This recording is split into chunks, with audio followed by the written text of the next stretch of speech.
department. Without him, no program. So that way, I welcome him, and he is also a very well-known writer and also a very good in qualitative approaches and also in quantitative approaches. So he has done a wonderful research among the Malayali tribes, and also he is doing a very health related issues and projects funded by ICMR. So this much enough for his introduction, and I go on to the another speaker, Dr. Prabha Tirmare, College of Social Work, Nirmala Niketan. She is going to talk on critical paradigm in social work research. Especially the chairperson, will introduce the topic. So in this way, few words, because Nirmala Niketan is one of the leading institutions. So across the social work institutions also we have, so the credit goes to the another speaker, the well-known speaker, Professor Kanagarajiswaran, who is the director of this seminar and also the brainchild of this particular work. So no need further introduction of all these three speakers. Let the plenary session would be very, very fruitful under the chairmanship of Professor Kalpana Sarathi. I invite Madam to take over, and your time according to the panel, how it goes. And next session starts, just a reminder for you, at 1:30 p.m. Yeah, thank you very much, Professor Devendran. I just want to know, when you say that the next session starts at 1:30, do you have a lunch break as well? Yes, ma'am, because half an hour we are running short of time accordingly. So should I say that, before I check, could we request that we try and conclude this session by 1 o'clock? Is that what you're hoping? Downs 1:10 or 1:05 accordingly, because deliberations also needed for us. Thank you, ma'am. Sure. Absolutely. Thank you so much, Professor Devendran. I'm not going to spend too much time other than in the introduction, other than to thank very profusely the organizers for a very, very well conceptualized national online seminar. And I think the Department of Social Work at Mizoram University has had as a strength, being known for its ability to lead and to conduct research which is cutting edge and which is always adding relevance to contemporary issues and remaining relevant in today's times. So with that very short introduction and expressing my absolute pleasure at being here and having three very, very eminent speakers, fortunately, all of whom I would have met and known over the last several years. So I would like to, begin this particular session by requesting each of the speakers to probably just spend about 15 minutes or maximum 20 minutes, so that we can spend a little more time in terms of the discussion, because we have some very eminent participants who are also here. So this first session is on paradigm theory and method in social work research. And we have just started now at 12 o'clock. So if I can request each of you to probably take 15 minutes. I know that each of you who is here in the panel is extremely well known for the topic that you are going to be presenting with. So I'm going to begin without, since the introductions have been made, it's a pleasure to call Dr. Kadireshan from the Department of Social Work, Assam University, to talk on qualitative approaches in social work research. Thank you, ma'am. Yeah, and just to gently remind you, I will switch on my camera so that I don't intrude your thought processes, maybe in the 13th or 14th minute.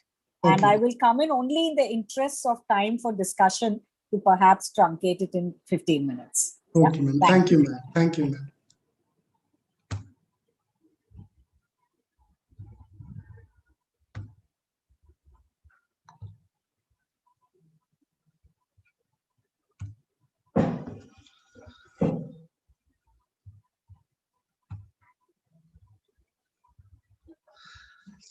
Thank you, madam, and I'm very happy and feel honored all the time when our colleagues from Mizoram University invites me to talk.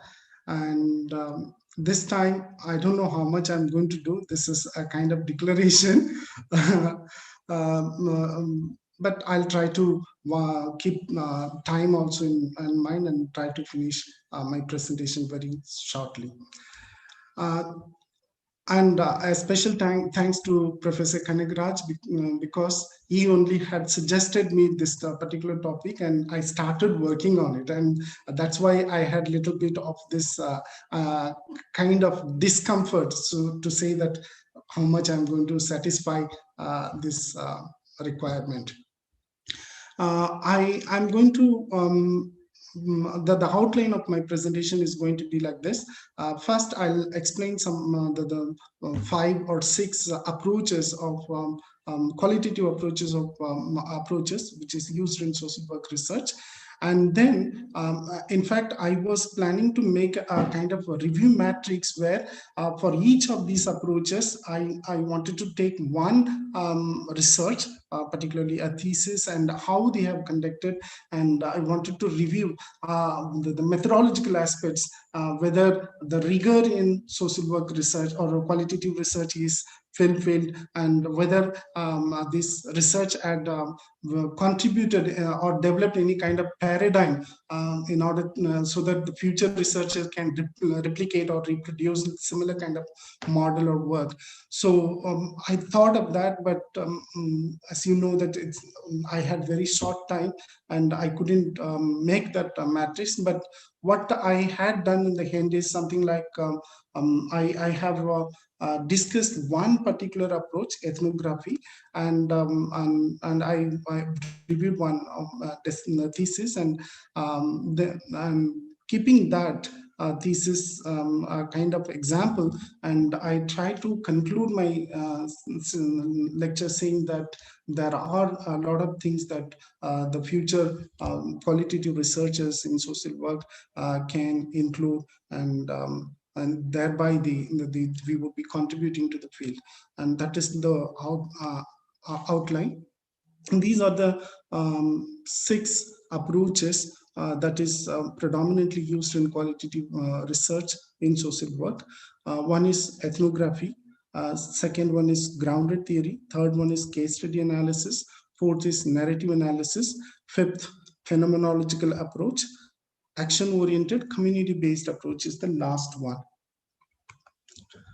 Ethnography is one of the oldest qualitative methods. It's rooted from anthropology, and basically ethnographers, they study the cultural system of a particular, say for example, in those days, in the early 19th century, non-Western communities were studied, and various cultural interpretations were made, and a kind of holistic perspective was used, wherein insider and outsider perspectives like emic and ethic approaches were used in ethnography, and various tools like participant observation, in-depth interview, even non-participant observation, focus group discussion, all these were are used as the main tools in tools for collecting data, and the researcher will heavily depend on field note, where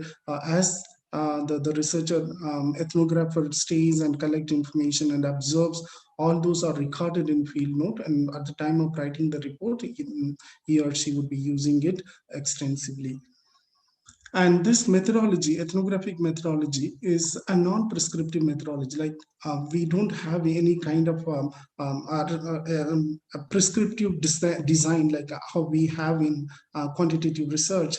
It is left to the researcher, like which voice he wants to represent, or she wants to represent, what phenomenon that the researcher is going to describe. That is more important rather than depending on the tools and techniques and other things. And thereby what happens is that we had to spend a lot of time and also a lot of labor in transcripting and making reports, observations, etc. So in a way, this ethnographic research requires a lot of time, but the contribution is very important. One of the criticism for ethnographic research is that in the beginning, people thought that only Westerners can study the non-Western societies, English particularly. And this was criticized in later, like the natives, or for example, Indians, they started studying their own communities.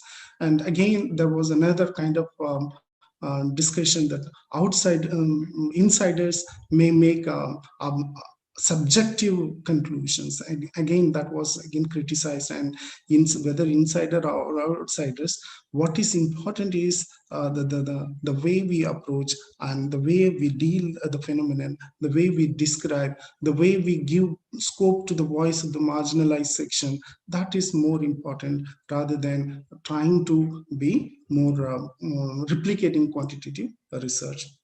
And of course, in the recent past, there are a lot of changes in ethnography, and more rigor is introduced, and novel ideas like feminist ethnography, critical ethnography, even urban ethnography. This kind of new ethnography is emerging in the recent past. The second one is grounded theory. In the 19th century, again, we had this psychomedical models which gave a profound grand theories like Sigmund Freud's psychoanalytical theories.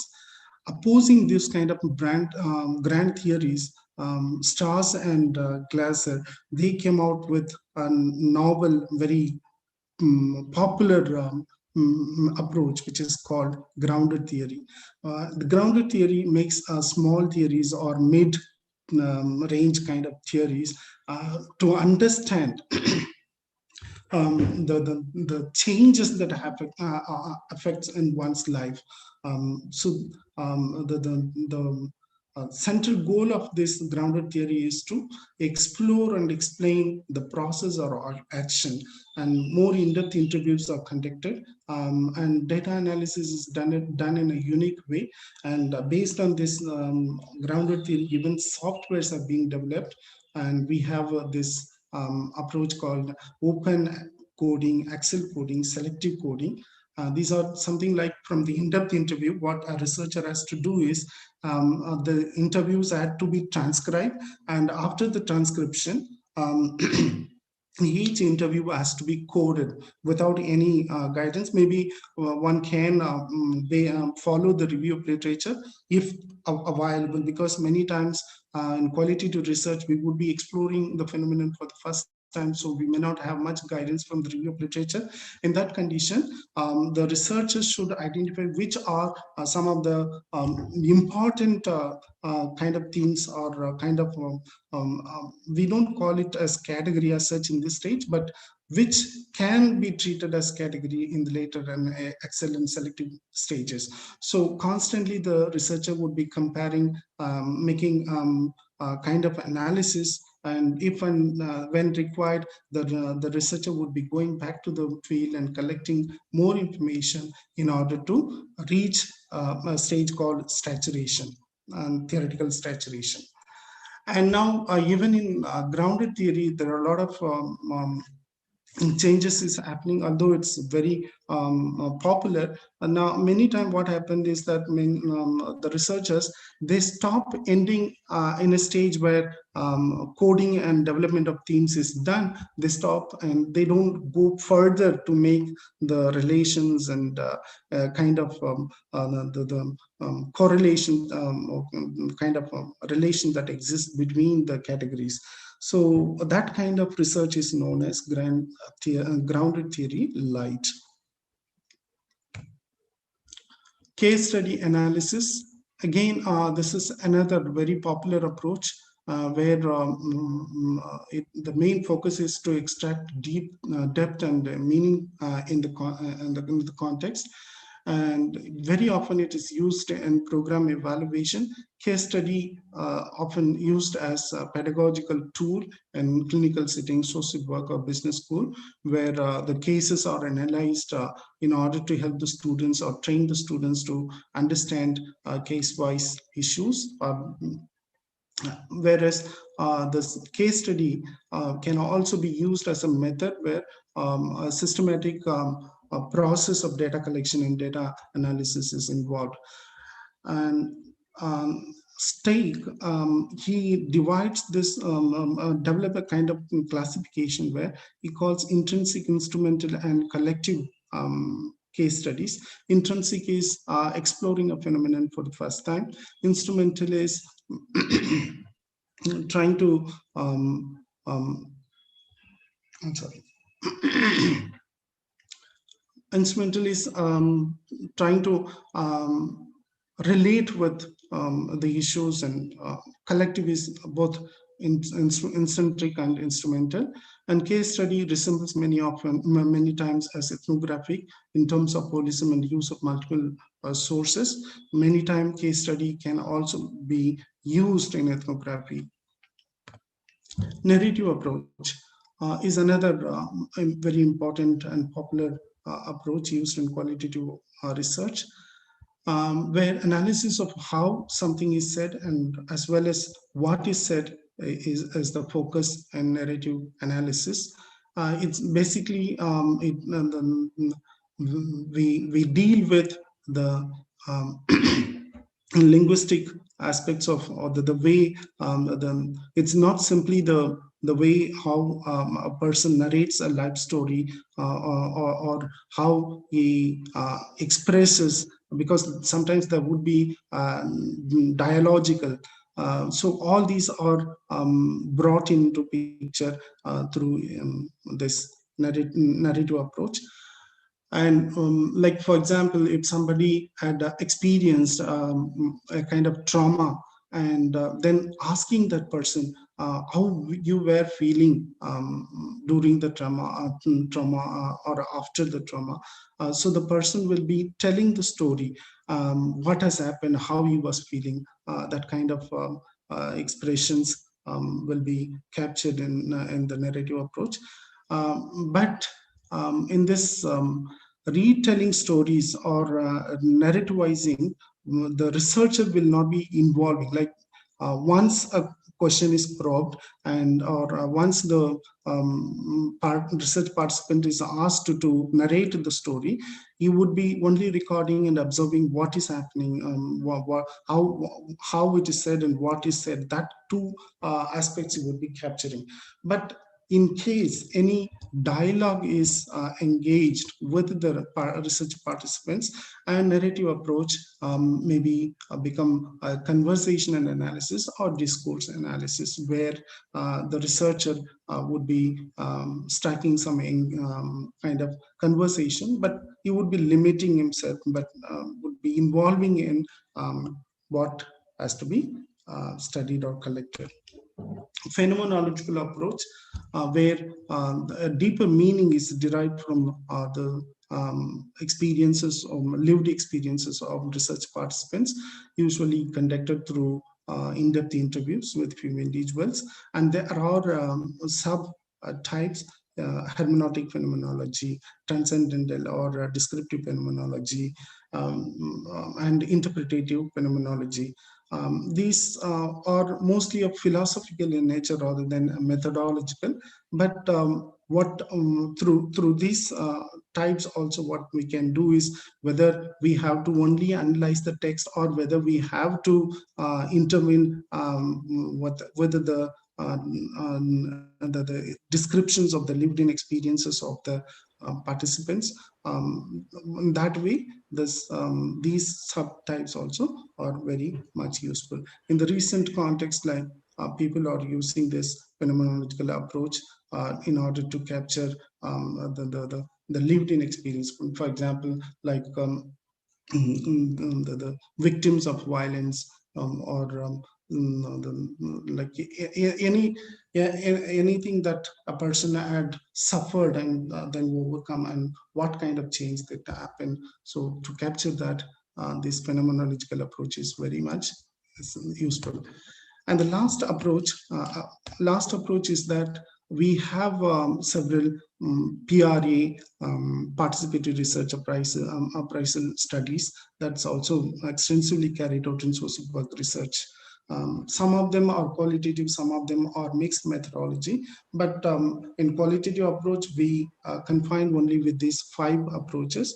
But we can't simply ignore that these PRA is not a significant one, but PRA or action-oriented research, those are also very important. Like people are taking up some new roles, like to understand the lives of domestic help, somebody going and literally working as a domestic help and experiencing what are the difficulties and what are the roles or problems that domestic help has to play. That kind of action research also contributes much to qualitative research. And now I have come to this the part which I told you that I have taken one thesis from Sudh Ganga. It was done by Shagun Saklani, and our supervisor was Manish Jha. This thesis was submitted in 2015 in Tata Institute of Social Sciences, Mumbai. It was on life in conflict zone, an ethnographic study of children in Chhattisgarh. When I read this thesis, and I really enjoyed it, and in fact, it took me because I also had conducted one ethnographic study, and I lived with one tribal population for almost 2 years to write my ethnographic report. And as I was reading this, and I was very happy because the way it was conceptualized, the way the theoretical framework was decided, all those are very, very wonderful. And the best part of this thesis is the methodology and methodological challenge, which is the 4th chapter. And what she had done, this is very important. Many times researchers, when they submit thesis, what they do is they simply write that how they selected the area and how they've selected the samples, what are the objectives, what are the research questions, and what are the ethical consideration. And even ethical consideration also very minimally discussed. But this girl had written almost 38 pages, and very extensively she had decided why she had taken and why the rationale for each and every technique used was very well explained. That justifies, it's a kind of authenticating the work, whatever I have done. And that authentication is very important in research, because many times people from the beginning, they've been saying that qualitative research is something like it gives subjective information, not like quantitative number kind of information. And that to negate that, what the researchers have to do is we have to spend more time, and we have to write more on how we have done the work and what are the challenges when we're doing it. For example, this is the as I told you, ethnographers have to stay in the field for a longer time. So when they were staying, and what happens is, because it's a new place, new habitat, new culture, new language, everything is going to be new. And when you start staying there and suddenly disconnecting yourself from other cultures or with your culture, and that creates different kind of vacuum. And many times, like even where Elvin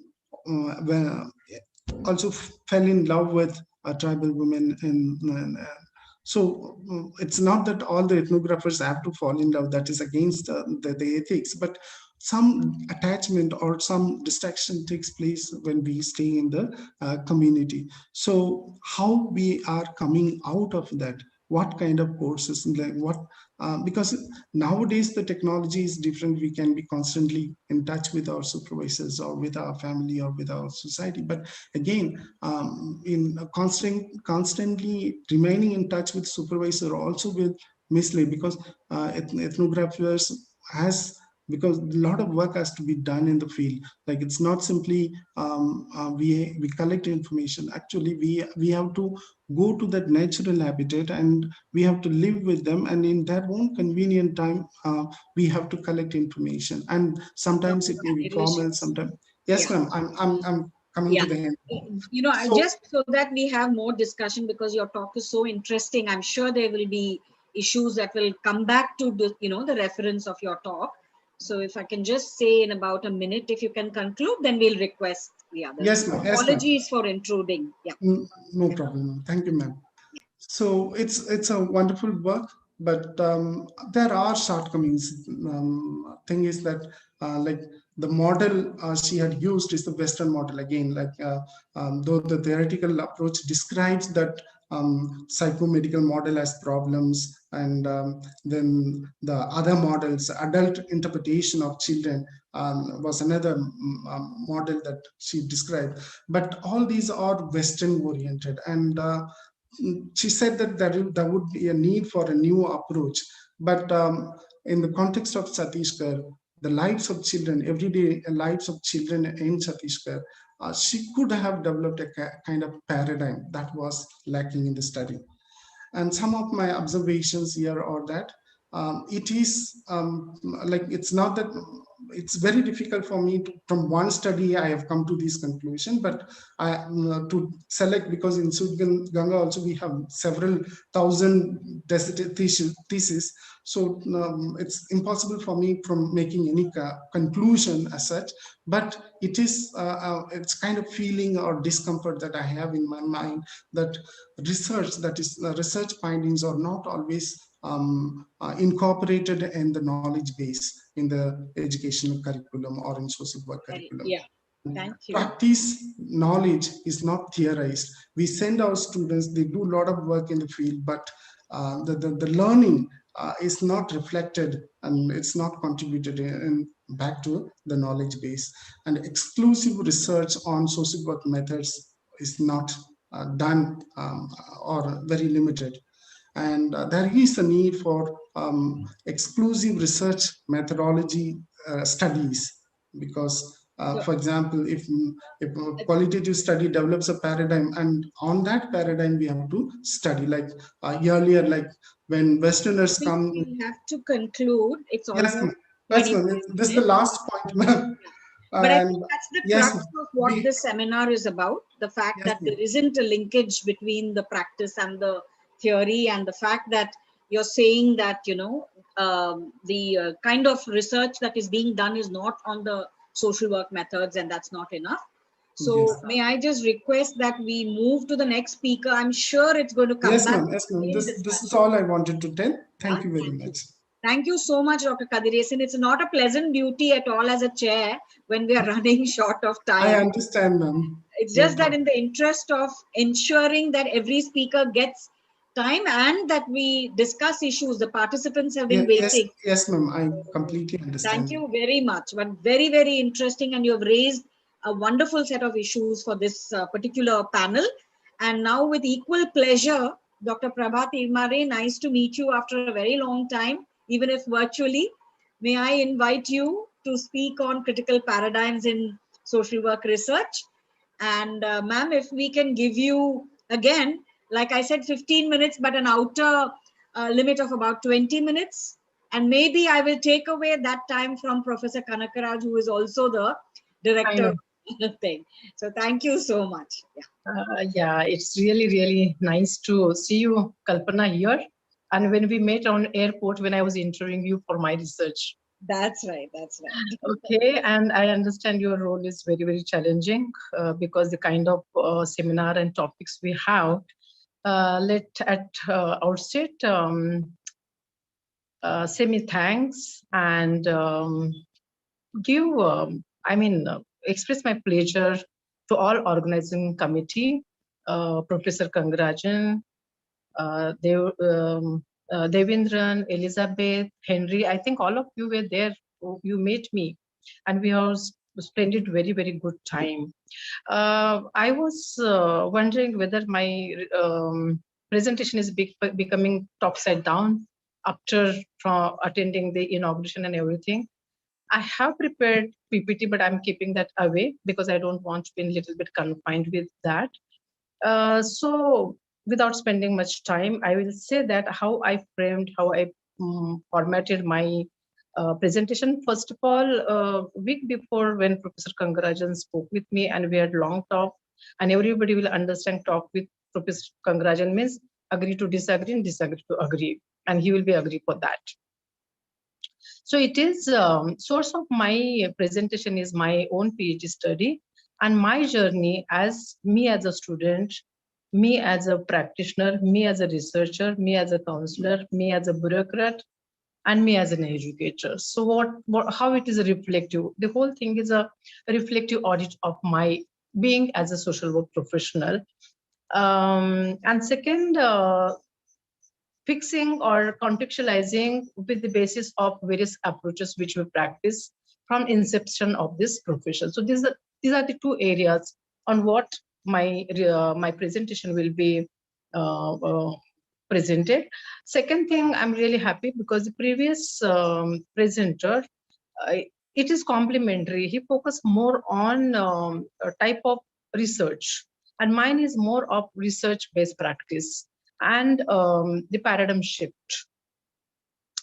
My topic is critical paradigm in social work research. So while knowing the word paradigm, it is a way of viewing the world and a framework from which to understand the human experiences for what the social work profession is addressing all the issues. And critical paradigm is social science research focused on power, inequality, situation of oppress, and social change. So here in the presentation, we have to see how this type of researches has been shifting, or whether right from the beginning we have this critical inquiry method.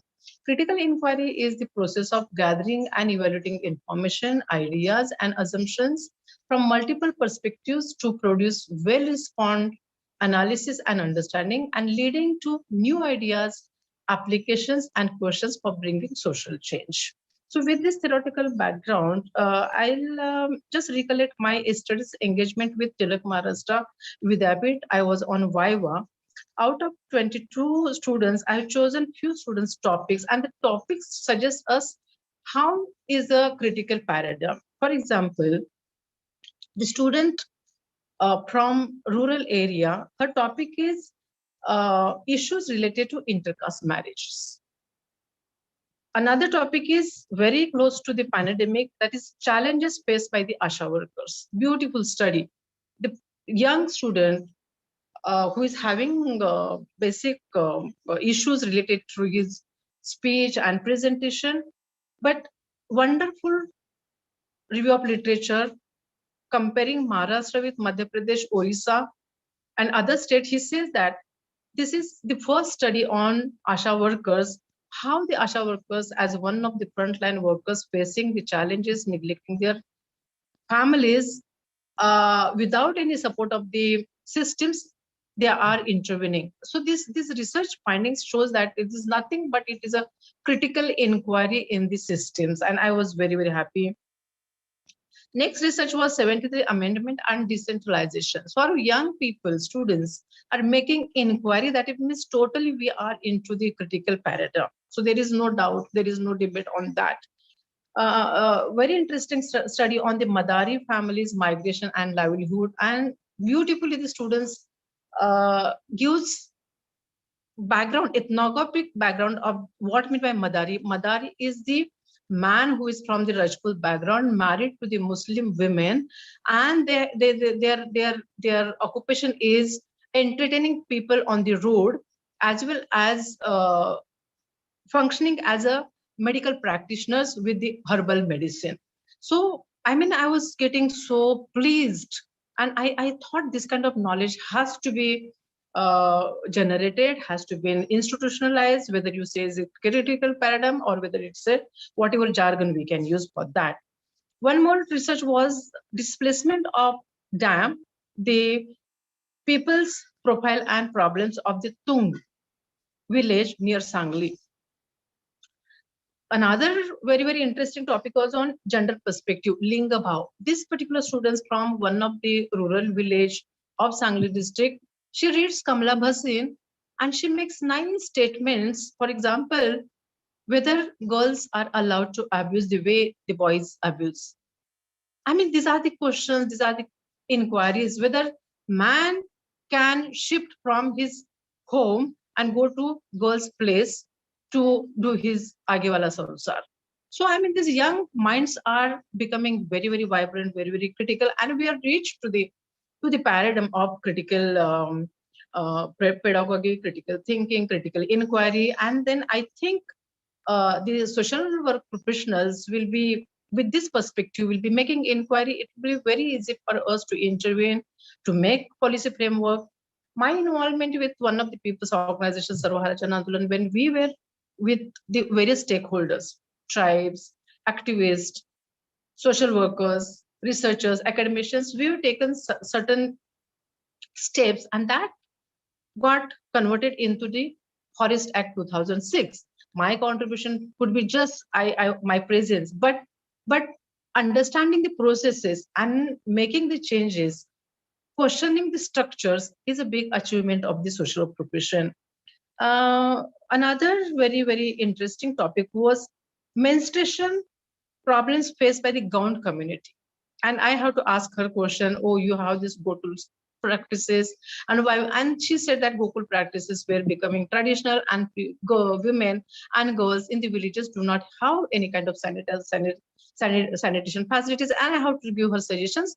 Now you make small model, put it in a Gram Sabha, discuss with the Gram Sabha, and think about having some kind of budgets for modifying the. So definitely the critical paradigm gives lots of scope for us to have basic ideas and understanding about the realities in connection with the socioeconomic, political, religious, and cultural changes which has been taking as a natural phenomena and impact of globalization to that. So this is the context.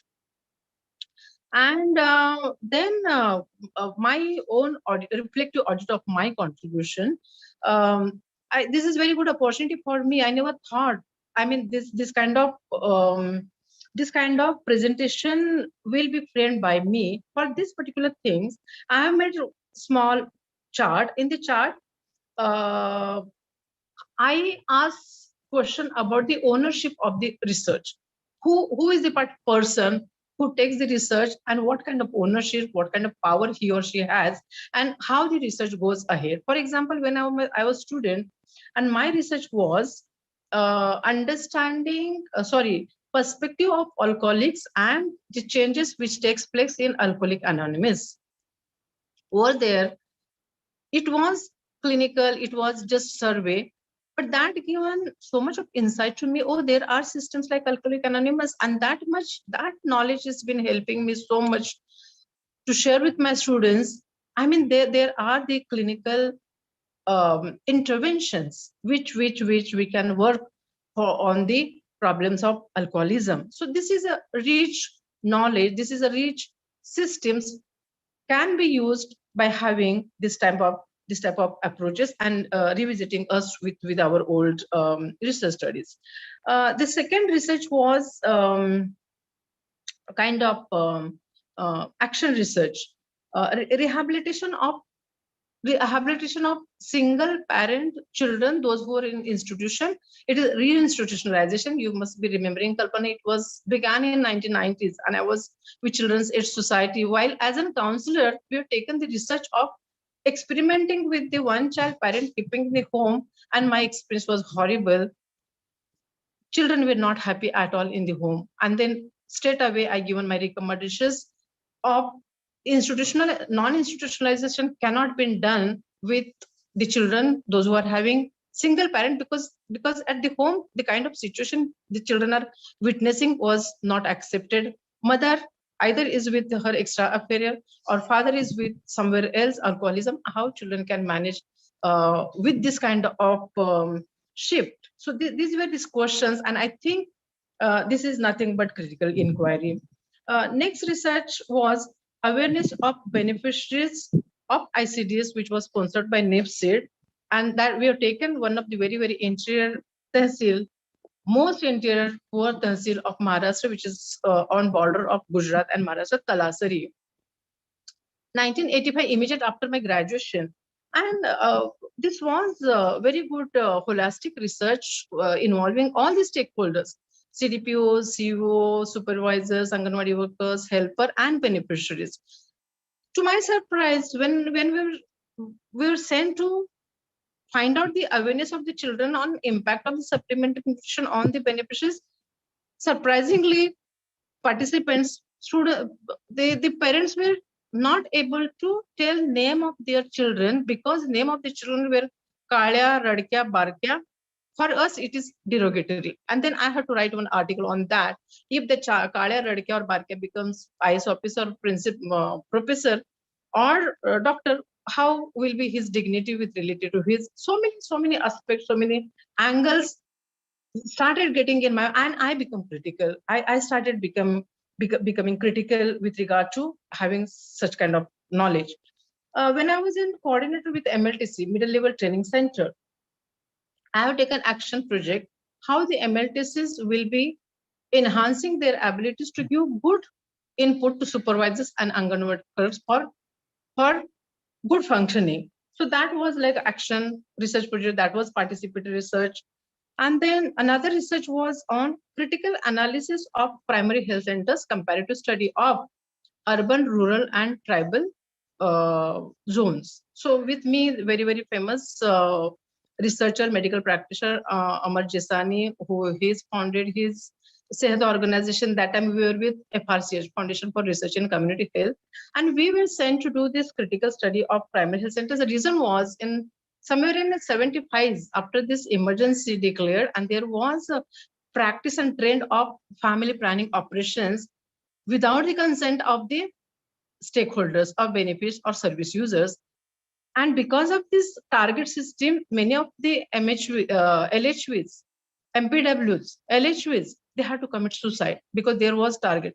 21 family planning operation, ek mahine mein nahi karoge to, then you will be given memo. And because of this threat, many LHVs, MPWs died, and then Amar Jesani and myself was conducting the research study. It was participatory because when we were sitting with tribal, Amar Jesani used to take bidi and he used to smoke because he wanted. Same way, if he has to, we have to collect data with COs and DHOs and COs. We have to go in club and we have to have some kind of drink with them. So these are the methods of participatory action research. Then my freelancing was, I do not have name for the type of research study, but I say it non-academic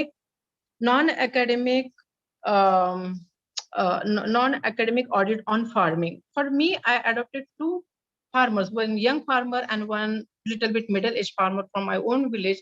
I started investing with them because when I was reading little bit about or having that slogans or quotes, Indian economy's backbone is agriculture. So I started having questions when we do not have even 16 or 70% of benefit from agriculture in India, whereas Japan, America, England, 10% people put their labor, but their GDP is equally with India. So with these questions, you have to have global realities when you, so to my students, whenever it is a small research, whether it is a big research, we have to have connections, contacts, global contacts, whether we agree to what kind of literature, whether we are anti-colonialist, that is different because India is a part of world and all the socioeconomic, political, religious, cultural changes happens because of this impact of these global changes. So we cannot forget on that. So in that my audit on Indian farming, I found that in 2 years of my experiment, despite of investing so much of money, both the farmers did not get yield equal to the investment of their labor and finance which we share. So I think these processes are very rich, gives lots of wisdom. And how much time I have, Kalpana ji? You have just finished 15 minutes, 16 minutes now. So maybe another minute or two so that we can. Right. So I'm coming back to the circle of critical paradigm with my own case study. The 1985 research, which was done on the awareness of the beneficiaries, now turned into the project in Talasari. Last from 3 years, we have started one project called Spandan project, working on the malnutrition, where the High Court found that 17,000 people are dying due to malnutrition in Maharashtra. All of us went, we met CEO, we conducted survey, basic survey, and last from 3 to 4 years, we have been working. So the researchers did not even mere academic research. There is lots of scope to change the research studies in the constructive field work, if we are calling it is a critical paradigm. Critical paradigm need not to remain in the text. So it is a circle of knowledge generation, presentation, publication, make action plans. So this circle of the process is complete, then only the critical inquiry will be significant. I think so with this reflective audit practices and some of my experiences, the very, very recent engagement of mine, which when our VC was talking about COVID related, our intervention from last April to October, November, 5 of my fieldwork students and term paper students, we engaged in 5 districts: Bid, Baramati, Jalna, Aurangabad, and Mumbai Thane. And continuously we have been giving input.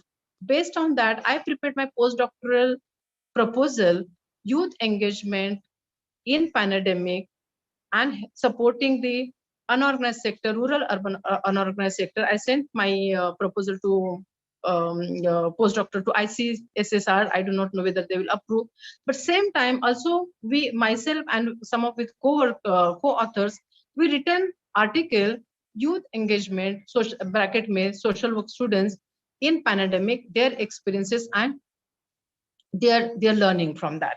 So this article is soon will be publishing in Springer publication. So I'm very, very happy to share with that. And while concluding, I'll say that the critical paradigm, for this sake, it may be based on some kind of approaches, but I'll definitely not say it is a new.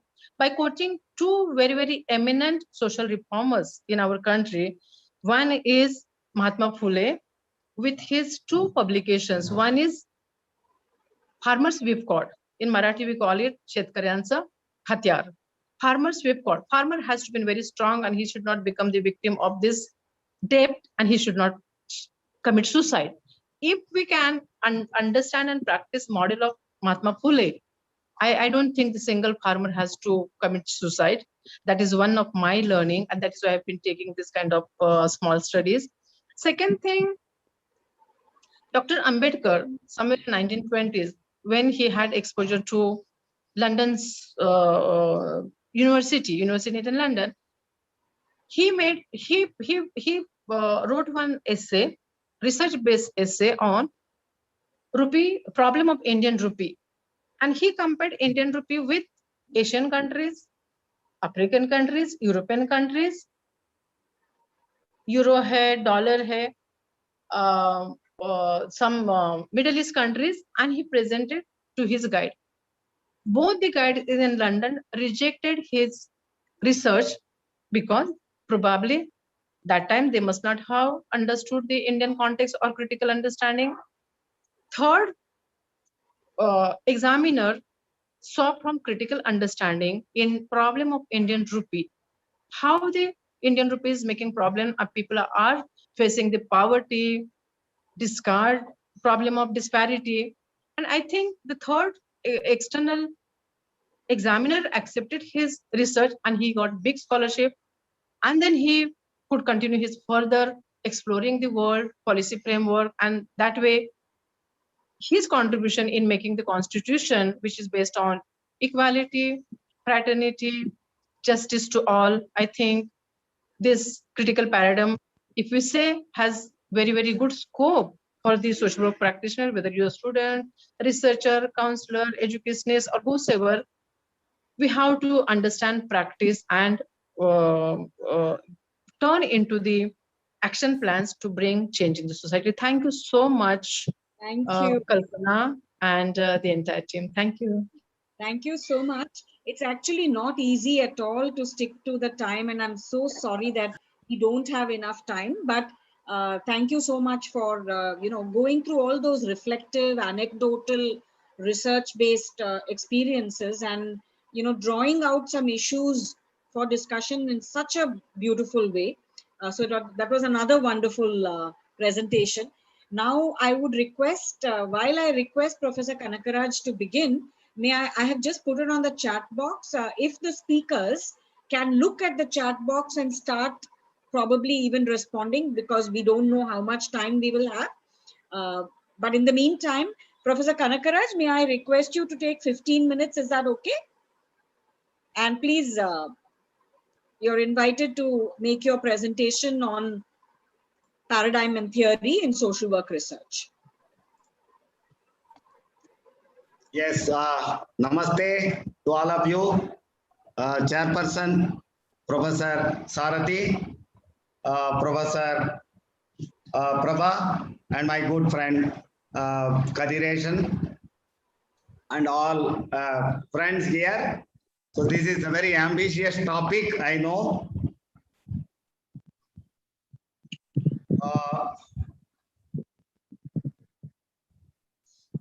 So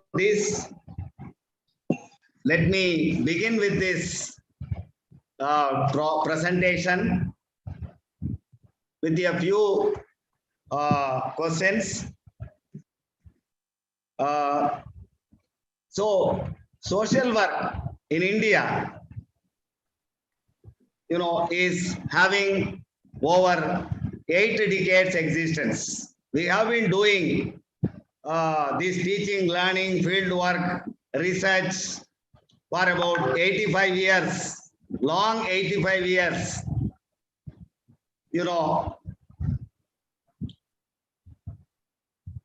MSW, MPhil, PhD research, major, minor research projects, so much research. If you take the volume as such, what is the net result? What is the net results of the social work research in the country? Do we know, at present, do we know whatever we teach, social work philosophy, values, methods, models, theories, what are the things working here? In the first place, use of it in the first place. The next thing is that, whether these are actually effective, adequate to understand our context and address our suffering, address our problems here. So you could see even values also. Values are from somewhere. Why these questions need to be asked? If you ask, see, the context of origin and context of use are not same. Whether we talk about structural, cultural, whatever we talk, we are not the same as the white people. Their culture, their history, everything is different. But these basic questions, when we ask these questions, we don't hear any answer, and nor our questions, our research questions, our research projects have actually addressed them. Why we have not addressed them? And if you look at the social work knowledge, global social work knowledge, what contribution we have made? What net contribution, addition to the social work thinking, social work theorizing, whatever we have done, anything significant? These are the questions are actually intriguing us today. And when we see social work knowledge in India as such, when I look at, I feel it is sterile, or it may be infertile also. Inability to conceive itself, or after conception also not able to deliver also. We don't know, but in between the reality rests. So that is what we see today in India. And you could see social work as a profession could not get root into the Indian context. Its associations, you could see, when you look at the country as a whole, it has spread all over the country. Every nook and corner, social work departments are there. We are doing research. But if you look at the state of knowledge, perpetual dependence on the West. You could see perpetual dependence. Look towards West. What theory coming? All the debates, if you look at in social work, all the debates you look at are reflections of the debates were within the European context. Not even we are able to debate the issues which are pertaining to our context and our challenges. See, this is why this sad state. We can explain this with a number of answers, number of perspectives. We can say simply, Indian people are incapable of producing any original theory. They are not capable of producing anything creative. Their culture, their tradition is not permissive of or not promotive of the intellectual advancement, development of theory. One, very simply. Many people believe in it. I am not saying, some people may not say, but that is the thing. And next thing, we don't have the capacity, the skill, the ability, the resources for doing research. And then the third thing, weak scholarship. We get a very poor set of students. We don't have scholars who could really challenge. Even professional associations defunct. Many associations are defunct. And I, as a person who is within, we can know how associations are non-functional in the Indian context. You could see. Still one more thing we come to that is colonial consciousness. Social work was introduced in India during the colonial period. It is a colonial institution. Its scholars, practitioners remain followers of the West as a colony. See, your social work education is a colony of the West. If you look at the literature, the theories, nothing original here we incorporate in the curriculum, nor we do research on that also. So this thinking that we are inferior, white people are superior. So we have to become like that, emulating, following, and becoming that is development. That kind of consciousness is there. And this is the biggest problem. I take that view. And we operate within their framework. And we are still serving the colonial masters, our erstwhile colonial masters. And you could see these kind of people who are colonized intellectually and disconnected from the context are dominating social work education. It is not always, but it happens after some time, after independence. You could see in almost all social sciences, the scholars emulating the West, left liberals, they started dominating social sciences and social work, and they have sidelined the other scholars who wanted to do differently. You could see in social work, G.R. Banerjee, Sugata Dasgupta, K.D. Gangrade, all their works have been sidelined. You could see that kind of political domination is there, colonial consciousness and weak scholarship, research capacity, even people with high level of research capacity, resources, Delhi, Bombay, I could see core periphery kind of situation in social work in India. Delhi, Bombay, all resources, all facilities, more faculty, all that. With all that, they could not do. So it is not because of that. And again, colonial understanding or European understanding of other as inferior, savage, we need to civilize white man burden, that kind of understanding is wrong. Why it is wrong? We have produced in the past marvelous, great works in India. We have produced original ideas like zero infinity. You could see architecture, art, literature, no civilization has produced. If you look at the quantum itself, I am talking about quantitatively.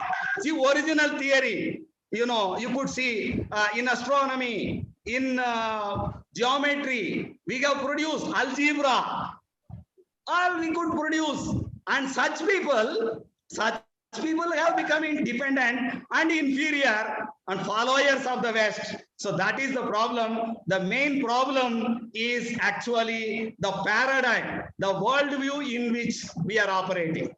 And this dependency is sustained through foreign scholarship, foreign sponsorship, foreign tour, all these things, and the local intellectual climate, the developmental model, all that moving away from our roots and making India into another European colony. That kind of policy environment, political environment, scholarly environment, and in that we are suffering from servitude. So this not only that, we are trying, when we say social change, we are trying to make our societies, communities, families into whitist way, European way. That is ideal. And you could see why this is a problem. In Europe, the social anomy was created due to industrialization. Societies have become fragmented. Disorganization happened. To organize, to develop consciousness, social sciences arose. Social work also has emerged because of that, to address that. And till date, they have not addressed. We are actually working with failed models. Even if you look at the question, these questions I have asked in Indian context, what works in social work, philosophy, values, theory, the questions if we raise in the West also, the answer will be similar to that, not only in the non-Western world. So because this is the problem with the world view, which is Eurocentric, European colonialist. Another thing, they are trying to perpetuate this kind of understanding and this kind of working here just to remove their colonial guilt. They have harmed almost all other non-Western people, robbed their wealth. I am telling factually, robbed their wealth, enslaved, slave traded. Now the burden is shifted towards us. You are poor, you are suffering because of yourself. We are not responsible. Our own scholars also creating theories, perspectives to legitimize colonialism and to legitimize the current intellectual and political economic domination of the West. See, this is the view I am getting when I look at African social work, and these indigenous social work perspectives from all over India, all over the world. But in India, we are raising that. So far, the top DM elites, we call, they have not raised these questions. They don't want to do it. And again, the basic assumption is the universality of Western theory and Western history. We all follow the same historical trajectory. India also should follow. We should become like that. And this superiority, it means like values also, social work values, all values from West only. Now our people say, these are professional values. Every profession has a value. You should follow. Nobody should interfere. Whose profession it is? I am asking them, you prove that it works in India. That is what my challenge. And this very important thing, Europeanizing the world to sustain European domination. And this, not only social work is part of intellectual expansionism, and there is no skepticism in India regarding the models, methods, techniques and all. So that is the problem. When it comes to paradigm, how do they classify? They classify into a typological way, subjective versus objective, change versus regulation, order. This is David Hovey's model. Burrell and Johnson's model they have adopted. You could see subjective, objective, radical structuralist, radical humanist, interpretive functionalist, all theories, all models. If you look at only white people model and no space for others, even to speak also. If you look at the entire theories material also, even what is taught here also, there is no space for that. For others, all people need not think same way, and even space itself denied. So that is the problem. And when it comes to another way, another classification of theory we are using in teaching and learning research also. This is by Malcolm Pyle. So he talks about three conceptions of social work and three sets of theories. One is maintaining social order, social change, and reflective therapeutic. So individual level, group, societal level, two levels are there, but he is not able to visualize. There is a possibility of transforming within individual also. So when we look at from India's point of view, Indian philosophical points of view, if you take, Jainism and Pasupata, I am associated with, for instance, Pasupata, Saivism, that's cool. So Bandha Moksha, So bandha moksha, there is possibility of removing our bandha, the bondage, and transforming ourselves.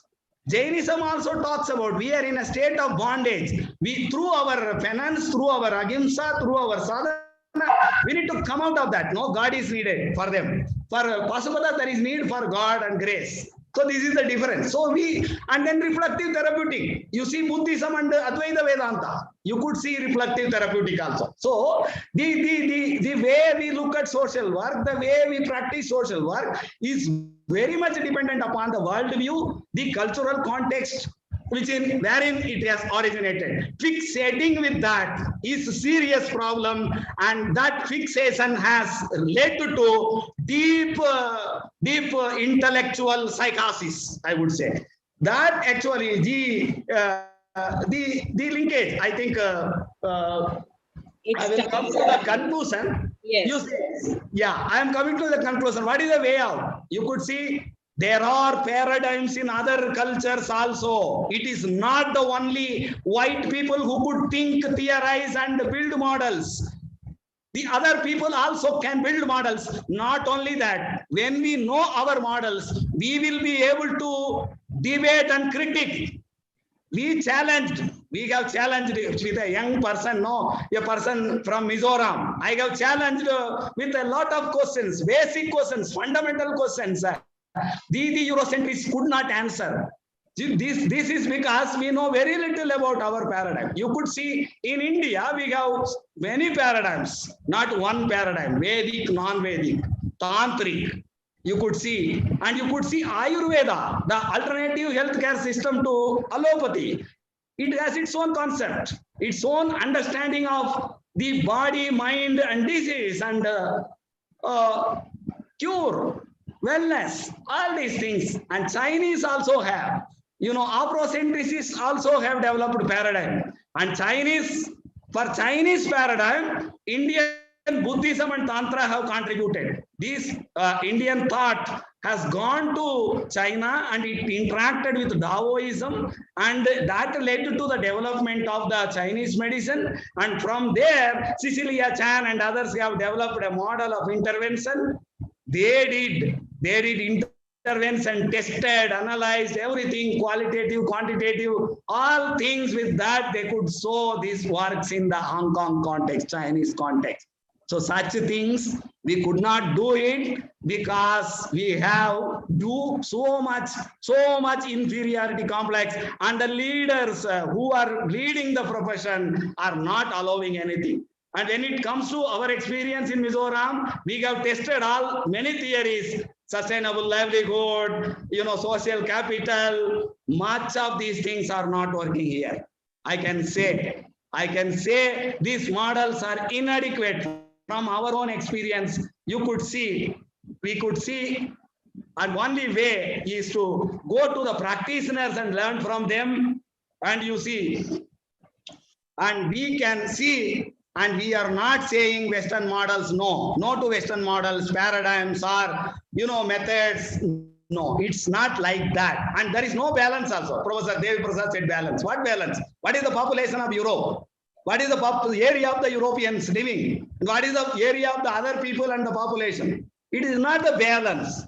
And giving equal and to others equal. So that is not correct. We need to do space for others, and we have to sit as equals and debate. And we are asking for evidence. For everything, we need evidence-based perspective. They are all I think leftist people are opposing that evidence, not quantitative, quantitative evidence. Even qualitative evidence is sufficient. So that is what my advocacy, and we need to work together across the country on social workers. We should ask social workers what is working here. And we should see working models, successful working models, many models, sustainable development models, many healthcare, health promotion. Many people are getting Padma awards. Have we done research on that? Any successful model, we are averse. We were taught to look towards Rome. This kind of attitude is a big problem. And now the time has come. We start debating. Thank you very much. Sorry. Thank you so much, Professor Kanakaraj. Actually, I thought this panel has been extremely good because I can see a common thread that has come out from all the three speakers. And Professor Kanakaraj, I think you have set the pace for the remaining sessions with this plenary by, telling us that the importance of practitioners' wisdom and of beginning with, trying to introspect, reflect where we are and not just blindly follow or emulate Western paradigms or models and and of course, the entire discourse around colonial consciousness and how it has invaded thinking in the field. But I can see the common thread because each of the three speakers has actually reflected either through anecdotes or research experience about local work that has been done and being able to connect it to social work theory and practice as we need to reflect on it. So I'm going to request that there are already two questions that have come up, and all three speakers, I thought, have spoken on very different areas, but in a very connected way. And if there are any questions, I think Dr. Kadireshan, already there are two questions which you said that you would address. Yes, And ma'am. if there is anyone else, I'm just giving you the outer time only as a person who's serving the role of a chair, that maybe we should conclude by 1:15. So at least, if there's anybody else, please send it in the chat box so that the speakers can be alerted. Dr. Kadireshan, just 2 or 3 minutes to you, and then we will request if there are other. Thank you, ma'am. This is answer to Suresh Naik, ethnography research suitable in social work. I just want to give one example. During these IRDP programs implemented in 1950s, suddenly banks gave loan to tribal people in Tamil Nadu. And all the tribals who got from that particular locality, they didn't pay back the loan. And they are all treated as defaulted. And bank employees, they tried to collect money, but they couldn't. And only through ethnographic investigation, they realized that because through IRDP, what they gave was the goats and cows. And they thought that they will multiply and make money by milking cows and goats, and thereby they will repay the loan. But that was a wrong assumption because they have not understood the culture, they have not understood the values of the local people. And as the result, only through ethnographic investigation, later researcher found out that they couldn't repay the money because they have understood that the cows, the milk is meant for cows, not for human consumption. Even if it is so, it is only for the children, not for commercial use. That is a different value, and which no quantitative studies can give that kind of answer.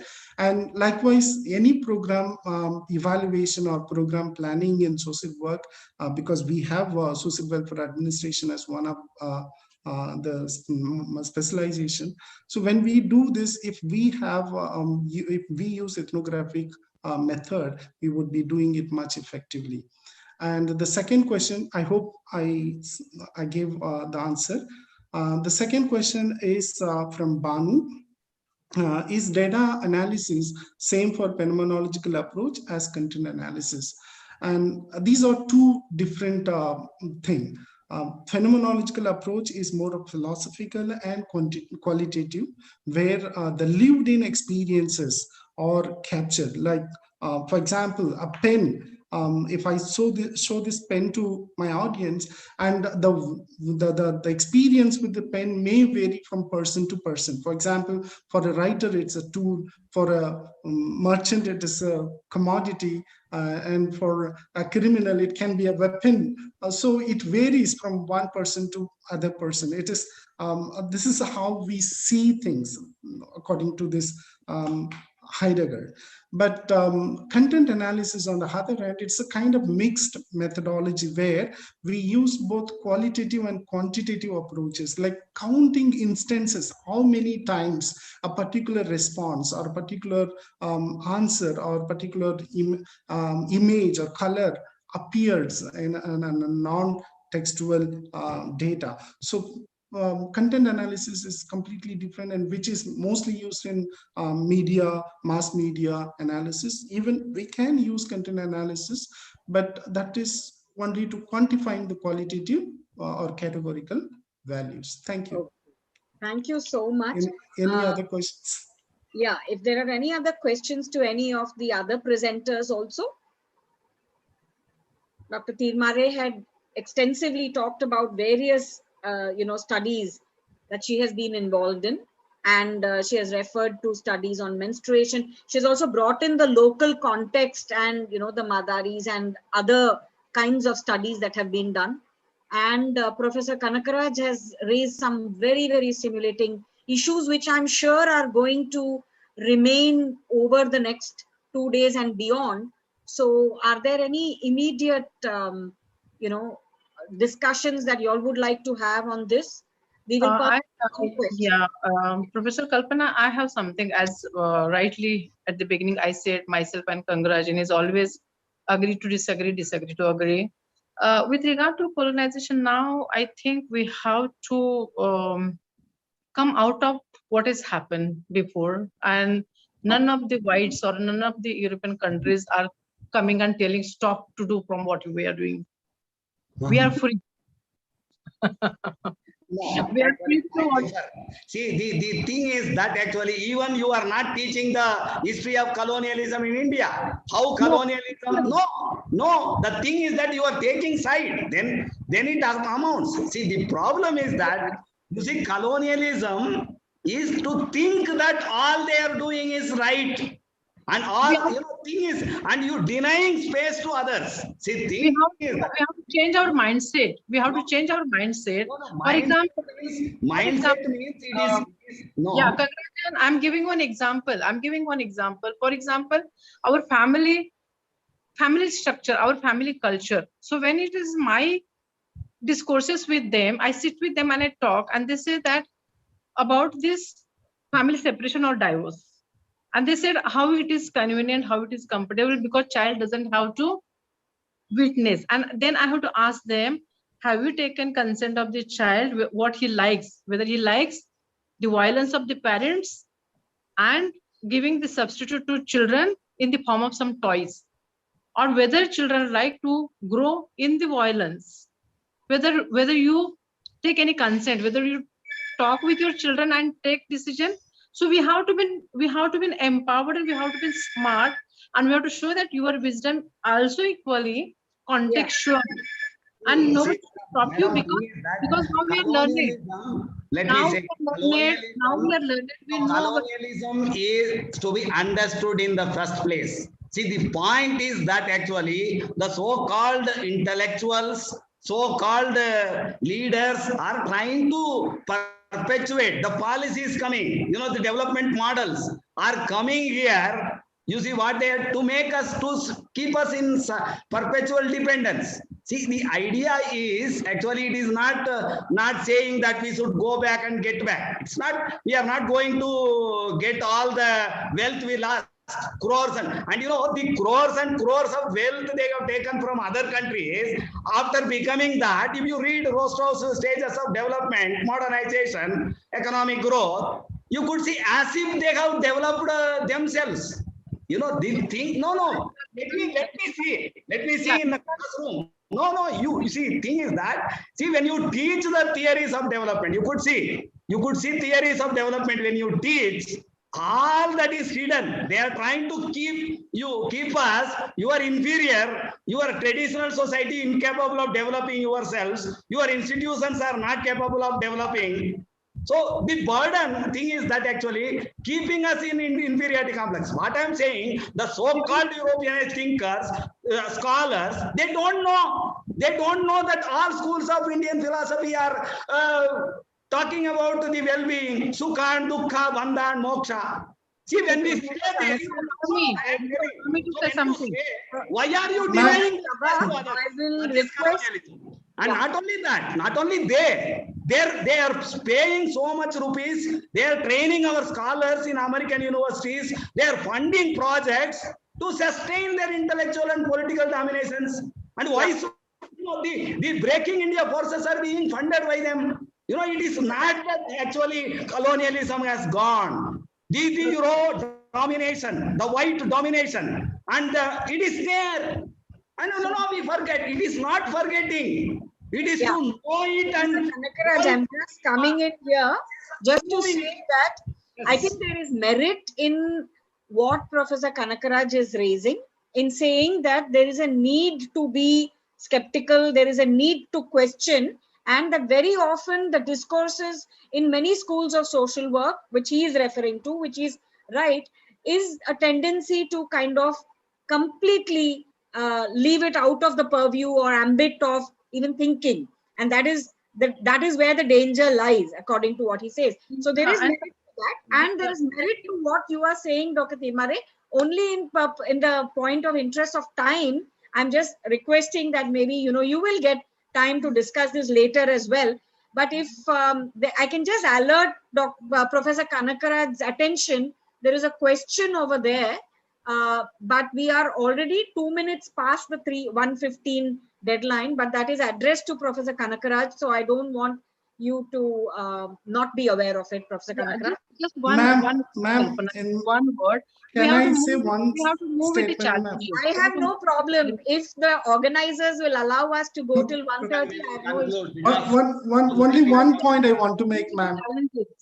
Can I request both Dr. Tirmare as well as Dr. Kadiresan to just text it out while Professor Kanakaraj responds, if you don't mind, so that your voice is also heard through text and Professor Kanakaraj addresses the question. No, my one sentence, we have to accept the challenges and move ahead. Yeah, I think that is what, is always going to be a debate. It is not something we can conclude in a sentence, which is why I didn't want to do injustice to the topic. Ma'am, I have this would support Professor Kanakaraj. We have a lot of ethnographic exploration made by the Westerners. Have they ever even respected Indians? They've stated savages, slaves. So because questioning that, because they said that they cannot do study, they cannot describe culture. Questioning that only had given a lot of changes in ethnographic research. So there is nothing wrong to question something that is existing, because through questioning, we may come out with a novel method or novel way. I think we are all agreed, including Dr. Tirmare will say that yes, questioning is the way to go forward. There's no doubt. I'm going to conclude, and I think Samuel Baite's question is there. Professor Kanakaraj, is there a quick 1 minute kind of response that you can make, and then I will conclude? My suggestion as far as values, your values are not useful to me. Don't impose your Western values. You are white people, just keep your values there with you. No, I think his question is different. What values you will use now? The values which we have, our culture stood for. Thlong Maina in Mizoram, that is very much useful for Mizo working with, that itself sufficient. Yeah. And Dhamma or Dharma is universal for all the people, those who believe Dhamma, Dharma, that is the essence. Buddham Saranam Kachami, Dhammam Saranam Sangam. Sangam is community. So Prajna and Karuna, Buddha last bit to Ananda says, have Prajna, consciousness. Aware, be always aware. Vipassana is meant for that. Prajna and Karuna. Karuna means not sympathy. It's more than that. That itself sufficient. The Western values, all fundamental values are not working here. The professional social work associations, the way they are conducting itself shows, the code of ethics they were brought in shows that how deeply colonized they are. These values are not working. So we need to have our own values. In Mizoram, Mizo values. We need to work through that. And if we believe that only white values are needed, then we are feeling Your inferior. point is well made, Professor Kanakaraj. I think you responded directly to the question as to which specific values, and I like the way you brought in the Mizo values, because you've been working there for so many years, and that's something that we can emulate in so many other parts of the world. So I'm going to do my unpleasant task of concluding, because I would have really liked this discussion to go on. But I think we will have to stop here in the interest of time.